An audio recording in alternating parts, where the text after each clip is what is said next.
दोस्तों, स्वागत है आपका मेरे YouTube चैनल इंग्लिश बाबू पर। और आज मैं फिर हाजिर हूँ आपके साथ एक नई स्टोरी लेकर।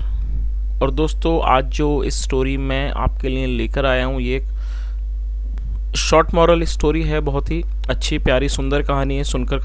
कहानी सुनकर आपको मज़ा आएगा। उसके अलावा आज की इस स्टोरी में आपको कुछ नए इंग्लिश के वर्ड मीनिंग सीखने को मिलेंगे, उनकी करेक्ट प्रोनाउंसिएशन के बारे में पता चलेगा और हमेशा की तरह जो इसका ग्रामर का पार्ट है उसे बिल्कुल डिटेल में कवर करेंगे, तो एक एक स्ट्रक्चर को आप बड़ी आसानी से सीख पाएंगे। तो चलिए दोस्तों, आज की इस कहानी को हम शुरू करते हैं और सबसे पहले कहानी का टाइटल देखते हैं। कहानी का टाइटल है द लेम डॉग। क्या मतलब हुआ दोस्तों? लेम एडजेक्टिव है जिसका मतलब होता है लंगड़ा। द लेम डॉग मतलब कि लंगड़ा कुत्ता। तो दोस्तों, ये आज की इस कहानी का टाइटल है, शीर्षक है। और अब मैं इसे पढ़ना शुरू करता हूँ। आपसे रिक्वेस्ट है आप इस कहानी को बिल्कुल ध्यान से सुने और यदि आपको आज की कहानी अच्छी लगे तो आप इसे लाइक करें और यदि आपको कोई नया वर्ड मिले तो आप उसे नोट भी ज़रूर करें। तो चलिए इसको शुरू करते हैं।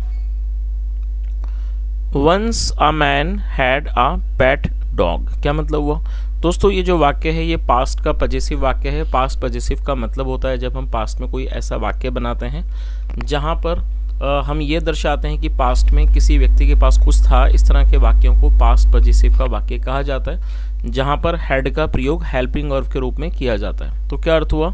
वंस एक बार, अ मैन एक आदमी के पास, a man had a pet dog मतलब एक बार एक आदमी के पास एक पालतू कुत्ता था।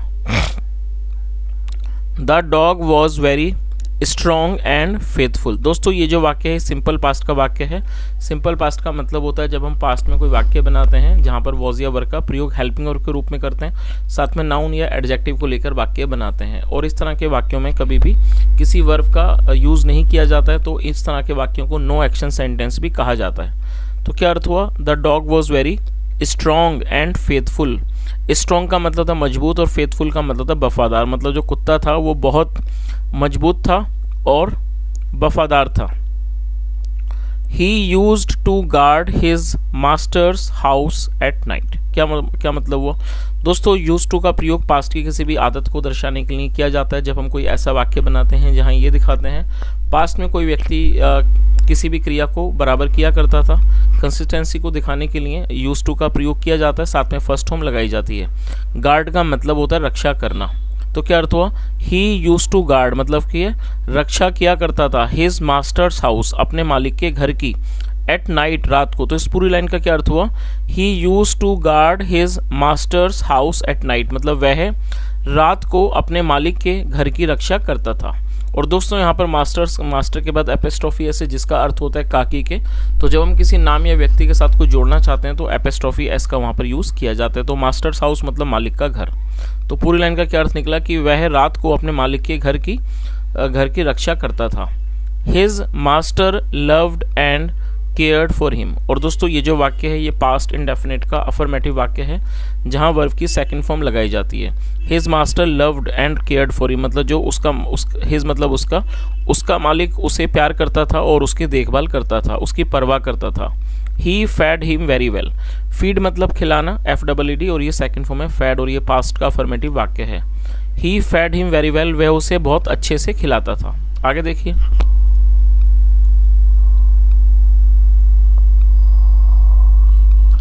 One day the dog met with an accident. क्या अर्थ हुआ दोस्तों? यहाँ देखिए इस वाक्य को थोड़ा सा यहाँ समझने वाली चीज़ है। आप जैसे मान लीजिए आप देखेंगे यहाँ पर ये मैट है जो कि मीट की सेकंड फॉर्म है। मीट का मतलब क्या होता है? मिलना, और सेकंड फॉर्म है मैट। तो यदि आप इसको इस तरह से समझेंगे, वन डे एक दिन, the dog met with an accident मतलब कि एक दिन एक कुत्ता एक दुर्घटना से मिला, तो इसकी कोई मीनिंग नहीं होगी। तो कई बार हमें मीनिंग को भी समझना होता है। कई बार आप देखेंगे कि इस तरह के सेंटेंस है कि जब आप उनको ट्रांसलेट करेंगे तो उनकी कोई मीनिंग जो होगी वो बिल्कुल ठीक नहीं निकलेगी। तो आपको कई बार उसको भी समझना होगा कि इसकी जो सही मीनिंग है वो क्या है। तो इसका क्या अर्थ निकला? वन डे एक दिन, the dog met with an accident मतलब कि एक दिन जो कुत्ता था उसका वो उसकी दुर्घटना हो गई। One day the dog met with an accident मतलब एक दिन जो कुत्ता था उसकी दुर्घटना हो गई, मतलब वो दुर्घटना घट गई उसके साथ। अनफॉर्चुनेटली, अनफॉर्चुनेटली का मतलब होता है बदकिस्मती से, दुर्भाग्य से, जो कि एक एडवर्ब है। एडवर्ब का मतलब होता है ऐसा कोई भी शब्द जो किसी वर्ब की विशेषता का वर्णन करता है। और आप देखेंगे ज़्यादातर जो एडवर्ब हैं वो ly पे ख़त्म होते हैं। तो क्या अर्थ हुआ? अनफॉर्चुनेटली मतलब कि दुर्भाग्य से। One of his hind legs, hind मतलब पीछे वालों से हिंड कहा जाता है कि दुर्भाग्य से one of his hind legs मतलब जो उसका एक पिछला पैर था, वॉज सीवियरली इंजर्ड। सीवियरली मतलब गंभीर रूप से, इंजर्ड मतलब घायल हो गया। तो इस पूरी लाइन का क्या अर्थ हुआ कि unfortunately one of his hind legs was severely injured, मतलब दुर्भाग्य से उसका एक जो पिछला पैर था वो गंभीर रूप से घायल हो गया। The injury did not heal. दोस्तों ये जो वाक्य है ये पास्ट इंडेफिनिट का नेगेटिव वाक्य है, और जब पास्ट इंडेफिनिट में नेगेटिव वाक्य बनाते हैं तो सब्जेक्ट के बाद डिड नॉट और साथ में फर्स्ट फॉर्म लगाई जाती है। हील का मतलब होता है किसी चीज़ का अच्छा होना, खासकर ये जख्म वगैरह के लिए यूज़ होता है। The injury did not heal मतलब जो जख्म था वो ठीक नहीं हुआ। नाउ अब the poor dog use to limp around. Limp का मतलब लंगड़ाना, और ये वर्ब है। क्या अर्थ हुआ? नाउ अब the poor dog use to limp around मतलब कि अब जो बेचारा वो कुत्ता था वो लंगड़ाया करता था, वो आसपास लंगड़ा कर घूमता था। नाउ अब his master did not love him because he thought that a lame dog could not be a good guard. क्या अर्थ हुआ? नाउ अब his master did not love him. दोस्तों ये जो वाक्य है ये पास्ट इंडेफिनिट का नेगेटिव वाक्य है, जहां मैंने आपको बताया कि सब्जेक्ट के बाद डिड नॉट का यूज़ किया जाता है साथ में फर्स्ट फॉर्म। तो क्या अर्थ हुआ? नाउ अब his master did not love him, अब उसका मालिक उसे प्यार नहीं करता था, क्योंकि ही थॉट, थिंक मतलब लगना, सोचना, सेकंड थॉट, ही थॉट क्योंकि उसको लगता था दैट अ लेम डॉग की एक जो लंगड़ा कुत्ता है could not be a good guard, मतलब उसे क्या लगता था कि एक जो लंगड़ा कुत्ता है वो एक अच्छा गार्ड मतलब वो एक अच्छा चौकीदार नहीं हो सकता, मतलब वो अच्छी तरह से गार्ड नहीं कर सकता। चलिए आगे देखिए। One day his master saw the dog sniffing around a lemon plant in the garden. क्या अर्थ हुआ? One day his master saw the dog, और दोस्तों SEE का मतलब होता है देखना, सेकंड फॉर्म है सॉ, और स्निफ का मतलब होता है जो इस तरह के जो जानवर होते हैं, कुत्ता बिल्ली वगैरह जो सूंघते हैं, उस सूंघने की क्रिया को स्निफ कहा जाता है। वन डे एक दिन his master so his dog sniffing around, एक दिन उसके मालिक ने देखा, उसके मालिक ने कुत्ते को आसपास सूंघते हुए देखा। A lemon plant in the garden, sniffing around a lemon plant in the garden मतलब एक दिन उसके मालिक ने कुत्ते को लेमन प्लांट मतलब कि नींबू का जो प्लांट था, नींबू का जो पेड़ था, मतलब बगीचे में जो नींबू का पेड़ था उसके आसपास उसको सूंघते हुए देखा। The master checked out the soil near the plant, check out का मतलब होता है किसी चीज़ की जांच करना, सेकंड फॉर्म में चेकड आउट। तो क्या अर्थ हुआ? The master checked out the soil, soil का मतलब होता है मिट्टी। जो मास्टर था, जो मालिक था, checked out the soil near the plant, उसने प्लांट के मतलब कि पेड़ के पास की जो मिट्टी थी उसको उसने जांच की। ही फाउंड, उसने पाया, फाइंड मतलब पाना, सेकंड फॉर्म फाउंड, और ये पास्ट का अफर्मेटिव वाक्य। ही फाउंड आउट मतलब उसने पाया that the soil was appropriate, उसने क्या पाया कि जो सॉइल है, जो मिट्टी है, वॉज अप्रोप्रिएट, वो अच्छी है, उपयुक्त है, फॉर ग्रोइंग लेमन प्लांट्स। तो उसने क्या पाया कि जो ये मिट्टी है वो वॉज अप्रोप्रिएट, वो उचित है किस चीज़ के लिए? फॉर ग्रोइंग लेमन प्लांट्स, मतलब वो नींबू के प्लांट्स लगाने के लिए, ग्रो करने के लिए, मतलब वहाँ पर नींबू के पेड़ लगाने के लिए वो जो जगह है वो अच्छी है। सो इसलिए he planted plenty of lemon plants, plant का मतलब होता है पौधों को लगाने को प्लांट कहा जाता है, और प्लांट का मतलब पौधा भी होता है, उसे प्लांट कहते हैं, और साथ में ये वर्ब भी और नाउन भी, और यहाँ पर इसे वर्ब के रूप में प्रयोग किया गया है, सेकंड फॉर्म में प्लांटेड। सो इसलिए he planted plenty of lemon plants, इसलिए उसने मतलब एक ज़्यादा संख्या में जो नींबू के पौधे थे वो उसको उसने लगा दिया।